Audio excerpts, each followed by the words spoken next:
We've been here for you 51 consecutive times here at the Voice of College Football OU, and invite and appreciate everybody being here for our Sooner show that comes your way every Wednesday, 11:30 a.m. Central Time. Jason Ray, last word on college football, makes it all work, makes it all happen. We appreciate, again, everybody being here. Please leave your comments and questions in the live chat, and we will get to them. Jason, what's going on today? Oh, not much. Spring practice has been going for about a week now, so we're getting starting to get some information in that I think people will be excited about. And I think I misspoke last week when I told you. I think so. There's 33 days that Oklahoma is in, I guess, spring practice mode, and there's 15 official practices within those 33 days until the spring game on the 23rd. So I think I said 33 practices last week, but no, it's 15 practices is all anybody's legally allowed to do from a spring perspective. But they've got 15 practices within those 33 days, which is fairly aggressive in terms of just the number of practice in a small amount of time. But I think Oklahoma's they're getting after it so far. I must have missed that as well. Yes, 15 has been the limitation for college football teams for quite some time. So, all right, 33 days, 15 practices. That actually doesn't sound like it's that jammed of a schedule if they're practicing 5 days a week. Yeah, not. I mean, it's not incredibly jam packed. I think in the past they've spread it out maybe a little bit more from time to time. But yeah, I mean, to your point, it's about. I don't. They typically will practice almost every other day at this point. They'll practice they practice Monday and then they practice Monday and then today again they're practicing with some media availability. So yeah, that's what it ends up being around is almost every other day. I think they always go on Saturday. I think that's their normal schedule, so they may take a couple of days off between Wednesday and Saturday. All right, everybody, blame me for the late start. So this is what happened. I was all proud of myself. I set up 10 minutes early. I was sitting here. I had the lights on, everything turned on, everything ready to roll, and just thought, I'm waiting for Jason. And I forgot to send him the link. So that was our issue there. Man, I thought for sure we're starting on time this week. So blame this guy. All right. So Jason has collected some questions on Twitter. And Jason, I know that you've also collected some notes of your own as we've received information out of camp. So what has stood out to you? Yeah, I can start on offense and then we can move to the defensive side of the ball. So, I think always, Mark, there's a lot of intrigue with the quarterback. The quarterback, I think, has always been, and I think it will continue to always be the thing that most people want to watch, want information on, and things like that. So I think the thing that I've got that's fairly overwhelming in terms of consensus around Dylan Gabriel is that he absolutely looks the part. I think he is, from what I've heard, is he's extremely humble, but also very confident in his abilities and what he brings to the table and what he can bring this Oklahoma offense to. There's some things that he needs to work on. I think even in some of the videos released by the Oklahoma Twitter account, there was one specific play where he saw Levy kind of getting on him about something. So I think there's some things that he could work on, but I think he demands a lot of respect. He kind of came in with being an outsider, but he had a decent amount of street cred just based on what he's done at UCF. So I think it remains to be seen how he progresses, but I think there's a lot of confidence in that room around and when I say that room, the entire kind of the football program, and confidence that he can do the job that people think that he can do. And I think his talents really match up in terms of getting the ball down the field with what Levy likes to do. He's a really good deep ball thrower, in which Levy really likes to throw the ball deep when they do throw the ball. So not really much other, from a quarterback perspective, but just really people seem to be genuinely really excited still about what he's going to bring to the table this year, and maybe even next, with him just being a junior. Not a whole lot, across the board from a skill position perspective, but I think the one thing that people will like to hear is some of the things that I've heard about the offensive line is they're um, they look a little bit better than they did at this point last year.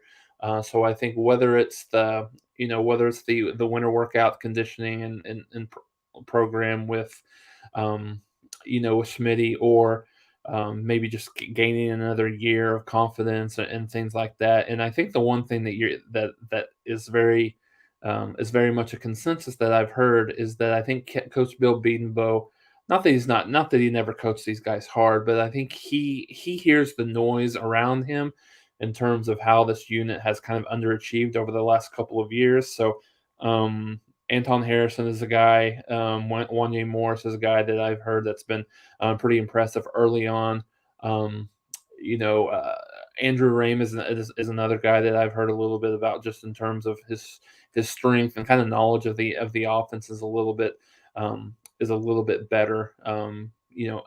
Certainly understanding that it's a much different offense than what it was a year ago, but still kind of understanding just the side of it, just those calls, and how quickly he needs to make those decisions and make those calls. Because I think one thing that's going to be much different than what you saw out of the Riley offense over the last couple of years is Levy wants to go lightning fast. Like that's his calling card at Baylor, at UCF, obviously at Ole Miss the last few years. Is he wants to go as fast as they possibly can. So I think early on you may not necessarily see that as they're starting to get ramped up, understanding, what that looks like. But I think as we get into the later part of the spring, and obviously the spring game, but I think specifically when you specifically look at the way this team might look come fall, will be a lot different in terms of kind of obviously just ramping that up, and because there's still a big learning process that they're going through right now. So I think it's very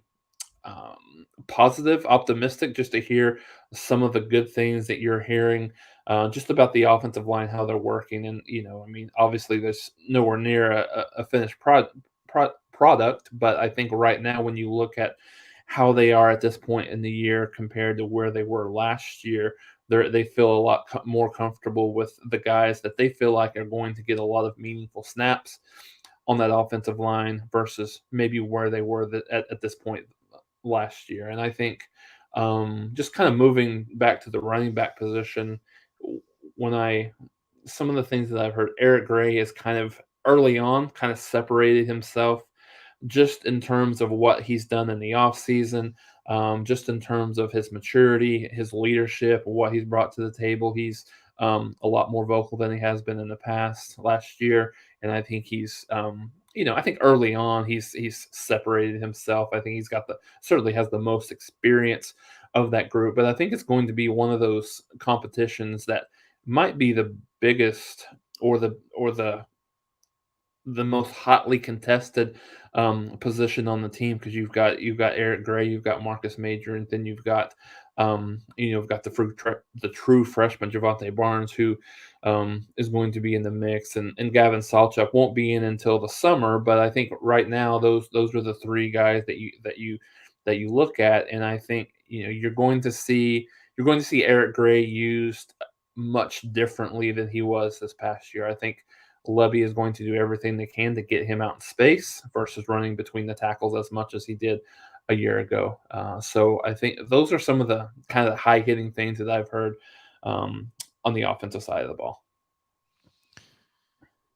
When you review the offensive line, and I pulled up the graphic that listed a number of key returnees along the offensive line, the Cal transfer, McCade Mittauer, it brought to mind, okay, I would love to hear the question answered, and maybe it has been asked somewhere across the country.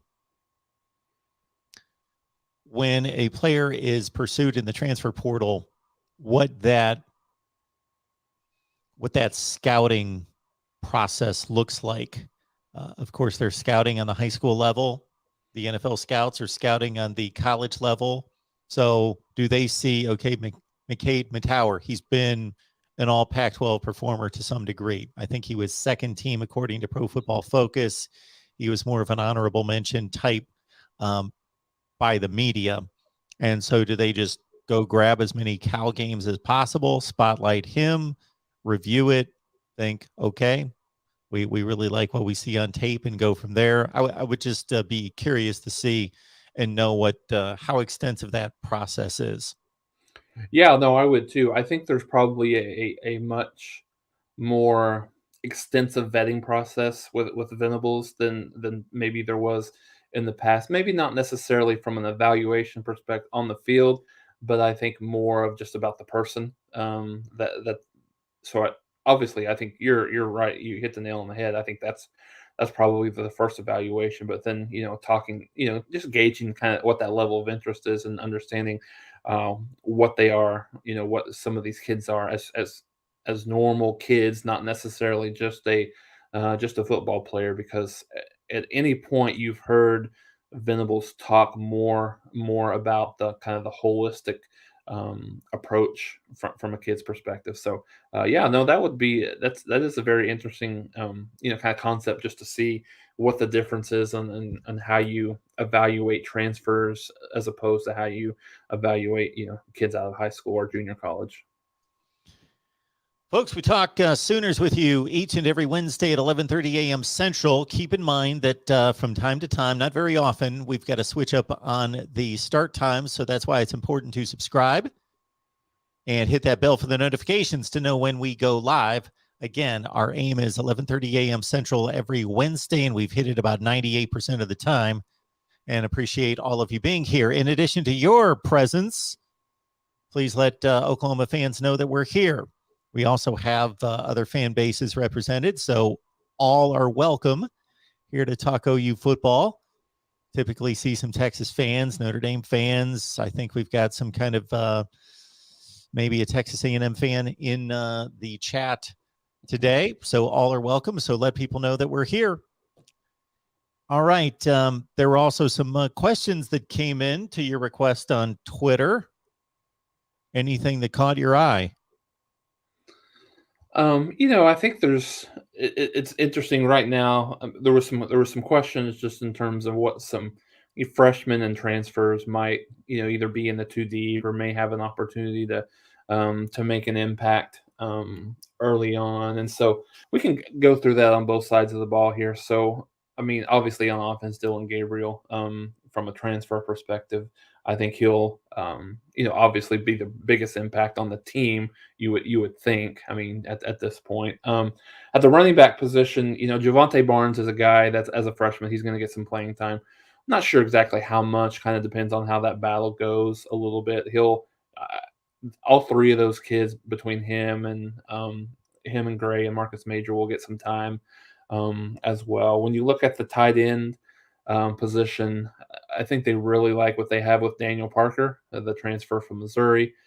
So I think he'll be in the mix a little bit. Has kind of been told that he's more of a blocking tight end type of kid, but surprises you a little bit with his pass catching ability. So I think he'll be in the mix and get a decent amount of playing time, just kind of depending on how Levy goes with this offense, because he'll do some 10 personnel, he'll do some 11, and then he'll do some 12 with two tight ends in the game from time to time. So if he feels comfortable with both tight ends, whether that be Parker and Braden Willis, or maybe the other true freshman Caden Helms gets some time in there as well. So I think at the tight end position, you've got a transfer in Parker and you've got a true freshman in Caden Helms that might get a little bit of time there. Might be able to help them immediately. At the receiver position, I would look to Jaden Gibson, true freshman coming in. He might be in a spot where he can help Oklahoma right away. This is a position I would not be surprised at all to see Oklahoma go to the portal in the post spring, pre summer, or pre fall, I should say, time frame.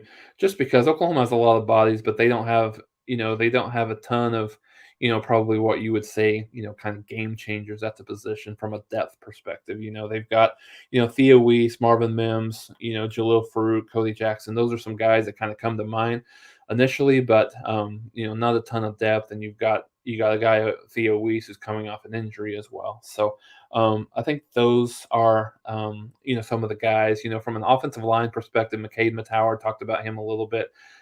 He's going to get a lot of playing time. At this point, I kind of have him locked in as one of the guard positions for Oklahoma. I think that's, I'm not saying it's settled, but would be surprised if he's not a guy that gets a lot of playing time, if not starts, in the interior of that offensive line. Don't really see a whole lot other than him. Honestly, Mark um, playing early on. So I think where you see a little bit more opportunity is probably on the defensive side of the ball. So kind of looking at the defensive line, obviously the transfer from Tulane, Jeffrey Johnson, will make a big impact. I think most people that I've talked to think he's the guy that plays with tremendous technique. Maybe he's not the most athletic guy in the world, but he's very strong, plays with really good technique, and is very, very coachable. So I think he's a guy that's probably going to start along that defensive line. If not, would certainly get a lot of playing time. Jonah Lau Lau, the transfer from Hawaii, I think his body type gives him an opportunity to be a guy that could probably either play inside or outside from a defensive end. He's a 6'7" kid, so has the height, and I think the levers that you would look to from a defensive end perspective. So that's another guy. Even though this guy's not really a freshman, he's a redshirt freshman. I would say Clayton Smith would be a guy that would get a decent amount of playing time coming off the edge. For Oklahoma, actually has heard that he's coming into the spring. I think Oklahoma was a little bit, I think, nervous. Coaches were a little bit nervous. Maybe they didn't feel like they had a ton of playmakers really at the edge position. And I think once they got the pads on Saturday, they found out they got a couple more kids that have, I don't know that I would say separated themselves, but have kind of pronounced themselves and feel like that they've got a little bit more athleticism and a little bit more kids that can play and make a difference immediately. From a linebacker, moving to the linebacker, I think you've got Jaren Koenig that will play a decent amount. Could definitely see him starting. Just kind of, it's very hard to see how to know exactly how Venables will kind of set that set that defense up. They're going to be extremely multiple. You'll see some 3-3-5, you'll see some 4-2-5, you'll see some base 4-3. You might even see some 3-3-5 stuff out of Oklahoma. So kind of depending on what that looks like, I think you'll see him in the game. He is, I think, from an athletic perspective, he kind of fits that Isaiah Simmons role where he's a little bit of a hybrid linebacker, and he can run in space, so he can play kind of a safety, more nickel situation. So it'd be interesting to see how he progresses through the spring and obviously throughout the summer and when fall comes along. TD Roof is another guy from Appalachian State that it figures to be in the mix a little bit in the linebacker. I don't know that he will. I don't know that he will be able to kind of unseat Deshaun White, at that will linebacker position. But he is a guy that will play a decent amount from what I've heard. And I think Mark probably for my own kind of 2 cents, I think one of the most interesting. I think the most interesting comparison or battle that we're going to see is at one of the cornerback positions. I think you've got a guy by Woody Washington that will play a decent amount. He'll start.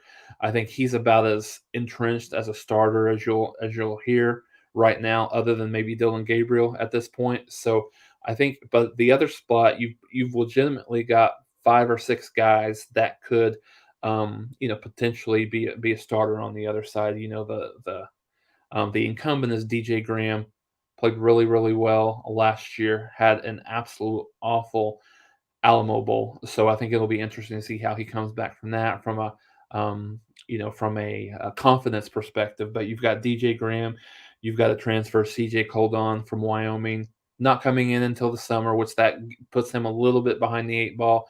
But I think his experience and his playing time that he's had at Wyoming will help him. And then you've got Connie Walker, who's a guy that was a little bit. He was one of the 3 or 4 guys that transferred in from a defensive back perspective coming in, and I think he was a guy that was Mark a little bit lost in the shuffle, just in terms of.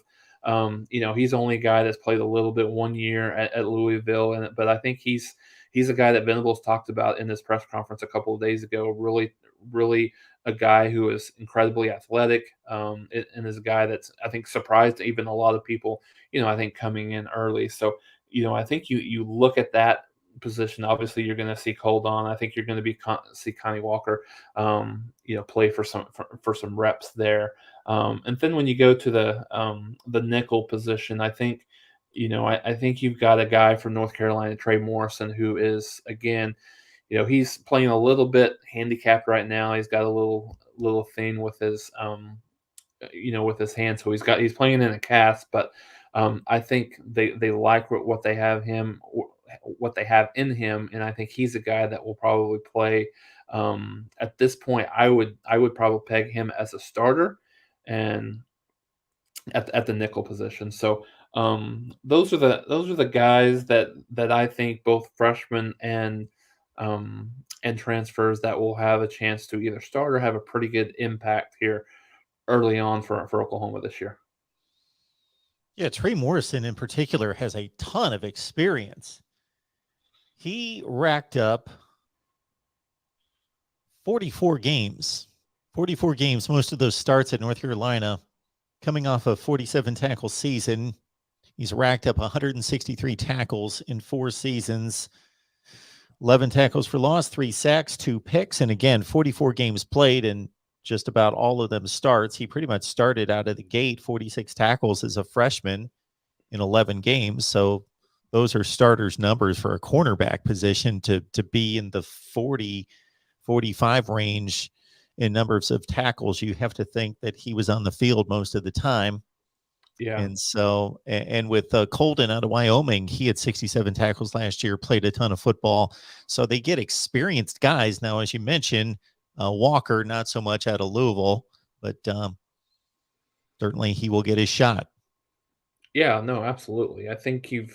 Mark, I think you've got 3 guys that you can really point to that you think coming in are going to start in the secondary in some position with Woody Washington, and then you've got Key Lawrence, and then you've obviously got Trey Morrison again from a nickel perspective. So I think the good thing about Trey Morrison, as you've mentioned, with the kind of the experience that he has, I think you can probably see him. If he needs to play corner, he can. If he needs to play nickel, if he needs to play free safety, he can. So I think that gives Oklahoma a little bit of flexibility in the defensive backfield. But I think that competition is going to be maybe a little bit even more fierce than it's been in the past. There was some Venables talked a lot about Billy Bowman the other day as well.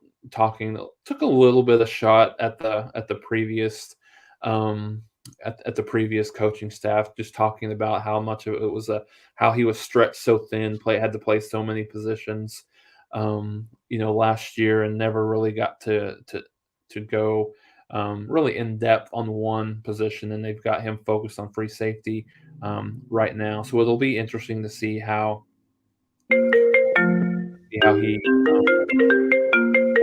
he fits in and what that looks like. And I think the other thing, Mark, here that we've one of the questions that kind of came aboard was about special teams. And it's probably one of the most interesting topics there's been, like, really thus far, in terms of kind of the local media and what Venables has talked about. And I have I've heard last year that Riley in Oklahoma would spend a little bit south of an hour for the entire week of practice on special teams. And I think so that was kind of anecdotally through some people that I feel pretty um, comfortable with. And then even Billy Bowman had talked about this week, and he's one of the three guys that have been kind of returning punts in practice,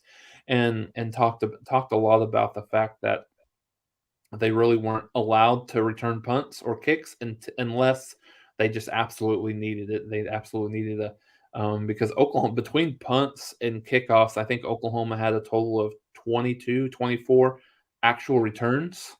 So and that is, I mean, and that's a very low amount. And I think Oklahoma was around the 5.2, average for punt returns, which is one of the it was one of the lowest in the country. So I think the thing that's different is they are spending a ton more time and a lot more focus on the special teams here. It's something that Venables they start every practice with, and they end every practice with, from what I've seen and what I've heard. So there's a lot more emphasis. So I think the Oklahoma, special teams from a kick return, punt return perspective is going to be better. Obviously, when you think of the punter and the place kicker, they kind of I assume, they kind of go off and do their own thing during practice, so they get a decent amount of work on their own.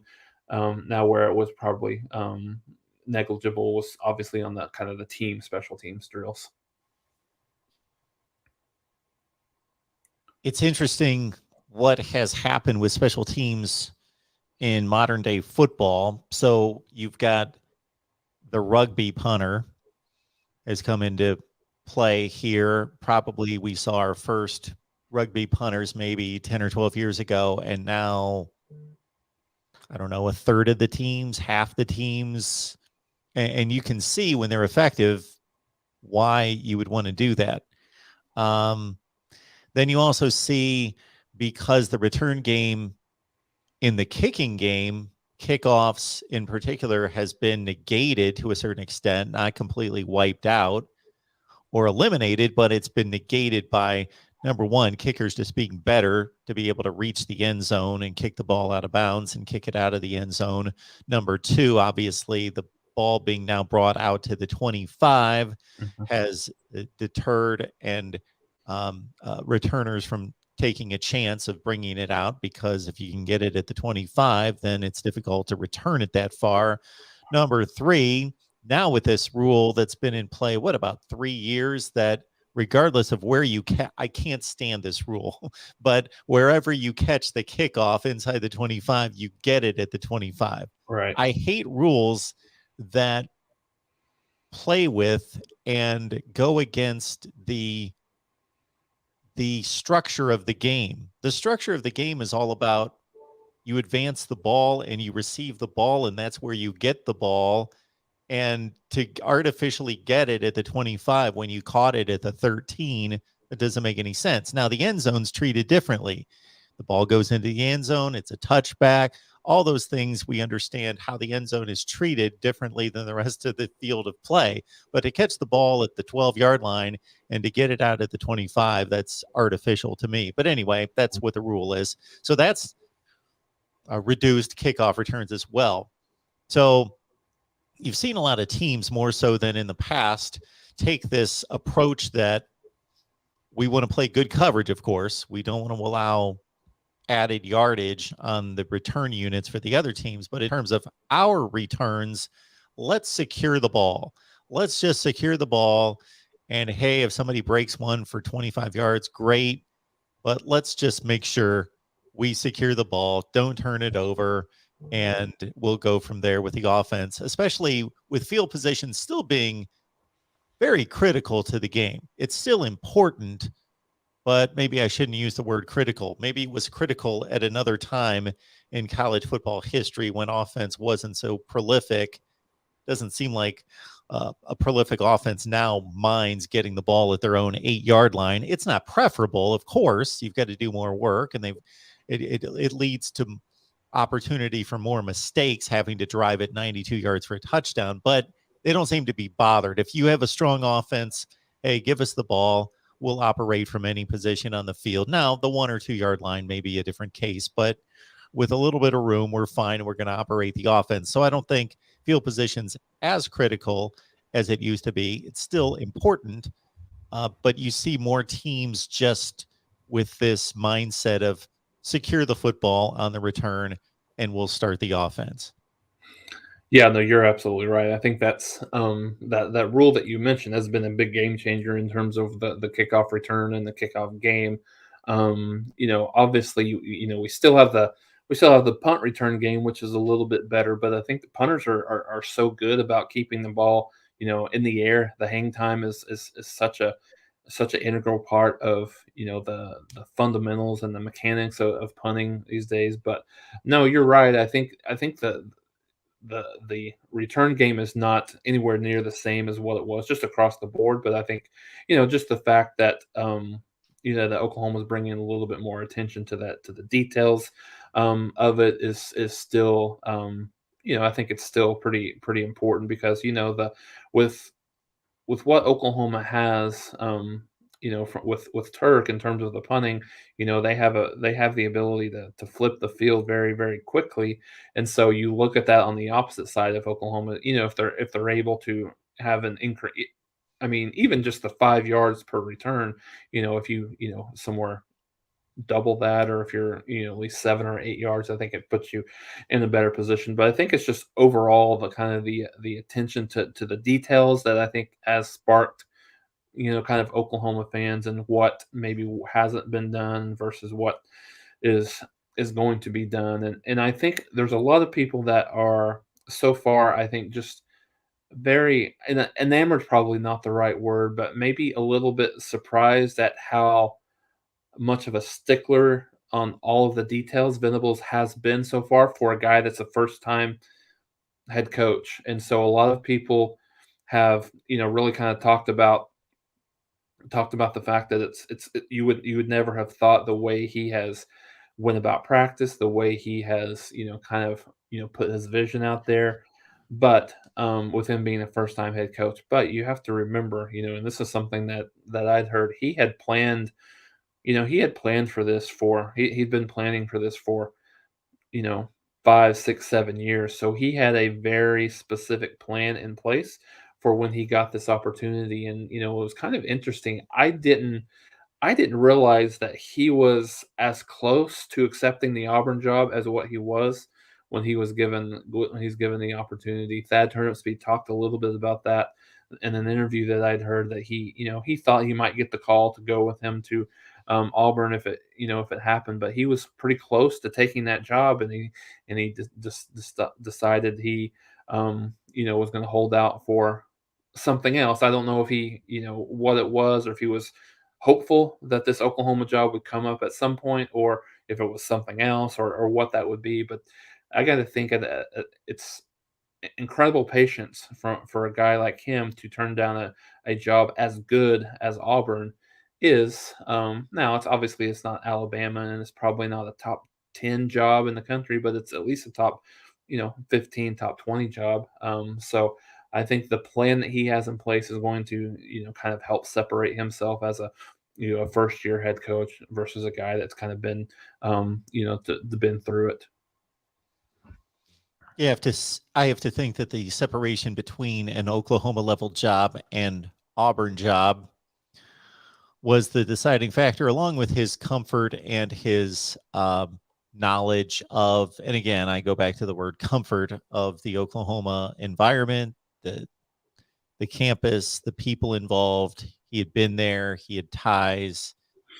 So I got to think that who knows how much all of that weighed in, but I got to think that both of those were factors in his decision. Yeah, no, I absolutely think you're right. I think most people, even before what happened this year, I think most people didn't think Riley was a lifer, for in terms of Oklahoma job. Just when I say that, most people didn't think that he would be at Oklahoma until he decided to retire. I think you thought that he might have some interest in the next level. So maybe that in the back of Brent's mind thought that okay, maybe that was something that was a consensus in kind of the coaching community that okay, Riley's he's got interest other than Oklahoma before this, and I think all of us found out that was a little bit you know sooner. His other interests happened sooner than later, but yeah, I mean, it would be interesting if he thought, okay, I'll hold out another, 5, 6 years before, before I think, okay, maybe this is just not going to be a setup for me to go to Oklahoma. Maybe I find another job or whatever that is. But I, hindsight's always 2020. But looking into this, I thought Riley he'd probably win a championship or two, maybe here somewhere along down the road, 7, 10 years down the road, as a total tenure with Oklahoma, and then kind of move on somewhere else. But kind of funny how things change in a year.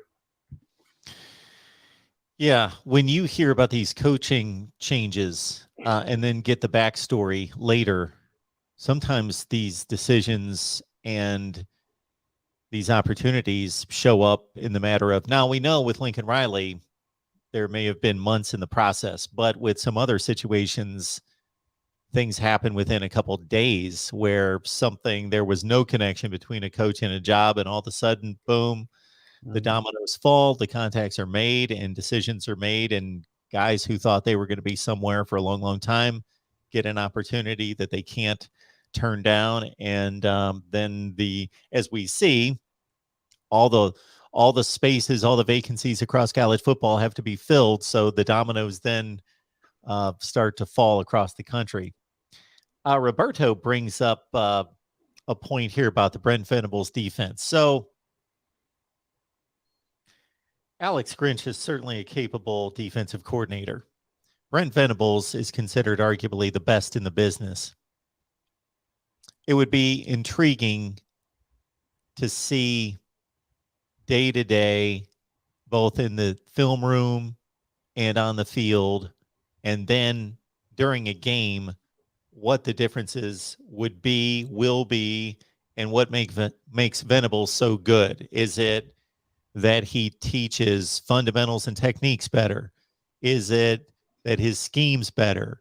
Is it that his in-game adjustments are better? Is it his understanding of the opposing offense better? Or is it all those things put together? Trying to be diplomatic here. I don't think it's necessarily all of those things. I think the philosophy is just much different on both sides of the ball. I think Grinch's philosophy was, he preached a lot about forcing turnover. So I think the thought was he was okay giving up some points. He was okay even letting some teams getting the high 20s and 30s, but he felt like from this day and age offense, it's not super practical to be able to stop them maybe at the level that he would like. But I think if he forces 3 or 4 turnovers a game, then he has the opportunity to kind of flip the field as far as that goes. So I think the thing that's much different with Venables is I think first and foremost he has a much, I think, longer and deeper track record for producing great defenses than Alex Grinch does.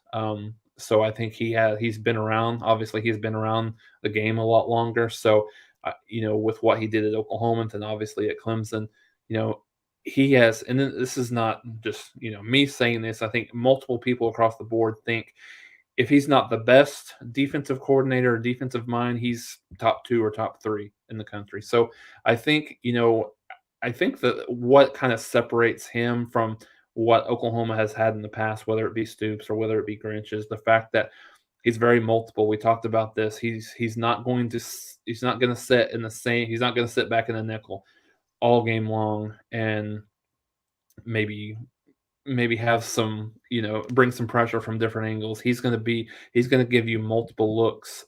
Like I said, Oklahoma's going to have 4, maybe 5 defensive linemen at times. He's going to have, 3. He's going to drop back into the nickel. He's going to So I think there's the multiple looks thing is going to be something that's going to be that's a little bit of a differentiator for him. I think also you know the desire that these kids have to play for a guy like Venables is something that you're seeing on the recruiting trail and something that you've seen early on. I mean, there's kids that really had their mind made up that they were going to enter the NFL draft. I mean, Jeremiah Hall is one, Perryon Winfrey is one, and he almost changed their mind in terms of, this was the plan. They went through this and they liked him so much, knowing that they were on their way out, that they almost, changed their mind to be able to, to want to play for him. So I think, the buy-in that these kids continuously have year after year with him is good. But I think also you touched on it, Mark. I think the physicality, Oklahoma, how they started, they started the first day in practice and 3 or 4 extremely physical tackling drills that you don't really, it's as physical as you would see for a practice this day and age. So I think the physicality and how aggressive I think they'll be, I think is one thing. And granted, that's bitten BV in the past, just in terms of how aggressive he is on the defensive side of the ball. But he he brings that aggressiveness, which has been missing from this team for quite some time. Now, I'm not one of those that are just going to go out on a limb. This team is going to have a top 10 defense this year. I don't know that that's necessarily practical, but I think it's very logical to think that this is a top 20 to top 30 defensive team this year. And if they, and like I said, this is the question that we've kind of asked ourselves: is it talent or coaching? So I think we'll be able to find out early on in Venables' career this year, is if he will, if him and that defensive coaching staff, which is very, very good, will have these kids playing at a much higher level than what they were over the last couple, 3 or 4 years. Jason, we've got about 10 minutes. Is there anything else that you want to bring to the table? I don't see any other questions or topics in the chat. No, I don't think so. Not anything specific. I think most fans probably have seen this, but they've made the change that the for the spring game, the Baker Mayfield statue unveiling is going to happen at halftime of the game versus I think it was going to happen either previously or after the game last time. And it's, I think it's not as practical getting that many people, surrounded over a statue and talk through that. So I think that's, from a logistical difference, Oklahoma's probably more than I've seen in the past, a huge, to use a basketball term, full court press on getting as many people into the stadium as possible for this game. So it's been a very, very aggressive push on social media. So it'll be interesting to see how many are in attendance for that game. So I think there's a big, like I said, a big push for that, and then I think that'll be exciting for that. I mean, no more exciting time than has been, I think, just I mean, based on the newness itself on both offense and defense and new players and stuff like that. So it'll be interesting to see over these next few weeks how many, because it's about 3 weeks away. So that'll be kind of exciting just to see how many people are actually show up. I think Oklahoma's, the most they've had is probably somewhere in the 56,000 range. So I would be surprised if it's not, that or more this year, with all the newness and all the kind of renewed energy within the program. Got a couple of questions that just popped up in the chat. Those were all addressed earlier in the show. So as soon as we get done, folks, the video will post in just a few minutes, 15 or 20 minutes, the video will post. So go back and check out the portion that you missed. I launched this series a couple of weeks ago where I broke down programs across the country, all the programs in the Power Five, plus Notre Dame, BYU, and some others that are significant in the group of five, and put together a 10 criteria system to evaluate all these programs all time. I'm going to run them by Jason here to see where Oklahoma ranks across the board. And we may have to spill this conversation into another time, which we've got more time, and there's a lag in the conversation. But I'm going to go to first and foremost, what we have here is winning percentage all time. And that's where I will clear the deck here as soon as I can find this comment to get it off the screen. Let's see here. So this is, again, let's see if I can restart this from the top. So this is winning percentage all time, and it's razor close. Ohio State, Alabama, Notre Dame, Michigan, Oklahoma within 0.04%. And I've got a listing that goes all the way down through the top 20. Don't know if you have any thoughts about that. And of course, we can debate and argue how relevant scores from 1922 are, but those are the all-time percentages there. No, I think this is really good stuff, Mark. I know that we talked offline, and there's just something that I've been in the process of putting together as well. And I think we've got some similarities, but some differences. This is a criteria that I put into place, but I put it at a total wins perspective versus winning percentage. So I think it's common enough, but still a little bit different enough to just to kind of compare and contrast between the two of us.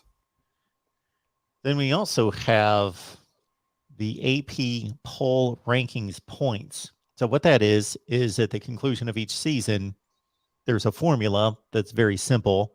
And I believe it's, if you finish number 1, you get 25 points. If you finish number 2, you get 24 points on down the line. Mm-hmm. And it's the aggregate of the AP rankings going all the way back to 1936. And there, Oklahoma is number 1. And there, this is going to be a trend. Ohio State and Alabama are going to be right there with Oklahoma on just about everything. Notre Dame and Michigan obviously had a jump start on everyone the earlier part of the 20th century, and then it goes on down from there. So these are how well these schools have ranked all time in the AP. Yeah, no, that's really good. That's a good criteria. Again, like it's funny that we're kind of on the same page with this, but just have a slightly different tweak. I looked at this not necessarily from a points perspective, but I looked at it on top 5 finishes. How many times did your school finish within the top 5 of the AP poll? And I think I did. I didn't go as far back as you did. I think I started mine from around 1950 moving forward. Okay. Current date. Then we've got another objective measurement, but still, it depends on your perspective on bowl games, which carried a lot more weight at one point. And Alabama's got the most all-time bowl wins, and Oklahoma's tied for 4th with Texas, ironically. So those are bowl games. And then we've got major bowl wins. So it differentiates the quality of the competition. Not that there aren't situations in which you could be playing a tougher opponent in the Holiday Bowl, Alamo Bowl, Citrus Bowl, Outback Bowl than you would in a major bowl. But 95% of the time, at least, your better opponents are in the major bowl games. So I credited more points to major bowl wins. And again, Oklahoma stands at number 4.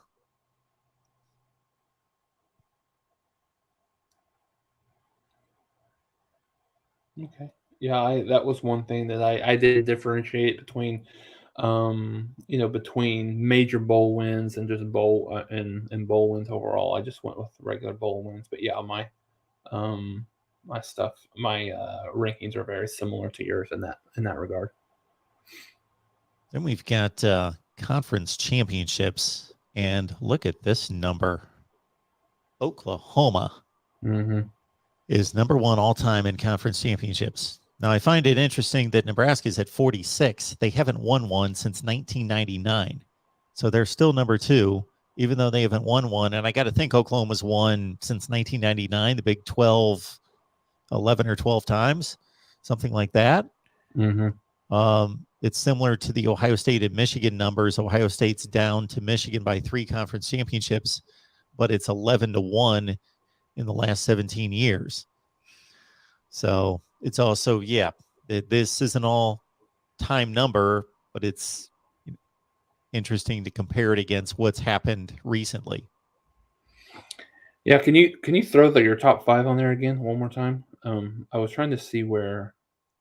Yeah, I think the one thing that was interesting to me is just to see. I mean, I think all of us, through the years, we think of Alabama as obviously being one of, if not the top, blue blood in the country. But I did this as well, this exercise as well, and then to see Alabama not in the top 5 was a little bit surprising to me. But yeah, no, that's interesting. Yeah, I had Oklahoma, number 1, and yeah, I think the one thing that's very interesting overall, just in general, I mean, I think when you look at Nebraska, I mean, for me, they're still very high up on this list, but also given the fact that they really haven't been relevant and since what 2000, 2001, 2000, or was 2003 the year that they, or was it 2001 they played in the national championship game. 2001, yeah. They've kind of had a 3-step downgrade. They haven't been dominant since the late 90s. So they go from being arguably the best program in college football, 97, 99, 2001. Then for the next decade, they're good. They're okay. They're top 25 good. And that carried into the first few years of the Big Ten. And then you really saw them take a hit in the Big Ten. And now here in the last 4 or 5 years, they've been bad. Yeah. Yeah, it's very, very interesting to look at that. You're absolutely right. It's been pretty bad. It's as a like for me, I still have them, overall looking at all the criteria, they're still in the top 5 for me overall, in what I've broken down. So it shows you, where they were at one point versus where they've went to, for sure. And we can get to the other criteria in future weeks, national championships. I've got NFL draft selections, first round selections, award winners, Heisman's, and then a point total. But we have run out of time for the week. So we appreciate everybody being here on Sooners Live. And again, please, on your way out, hit the like button, share this video out on social media, and watch the portion that you missed. The video will post here in the next few minutes. Anything going on there at Last Word on College Football? Well, as the spring games are starting to get in focus, we've got a lot of stuff going on in terms of some of the key position battles and kind of spring focus for a lot of these teams that that we cover kind of across the country. So yeah, a lot of good stuff here. We're getting and then it's a small window here where we've got a lot going on, and then again, it kind of comes to a little bit of a screeching halt here, probably, around the first couple of weeks in May, but then gets cranked up a lot here towards July. So yeah, come visit us. We got a lot of good stuff going on right now, and we'll be throughout this month. All right, folks. Thanks for being here, everyone. We'll see you back here next Wednesday at 11:30 a.m. Central. Jason, you have a great rest of your week. All right, thanks, you too. Bye, guys.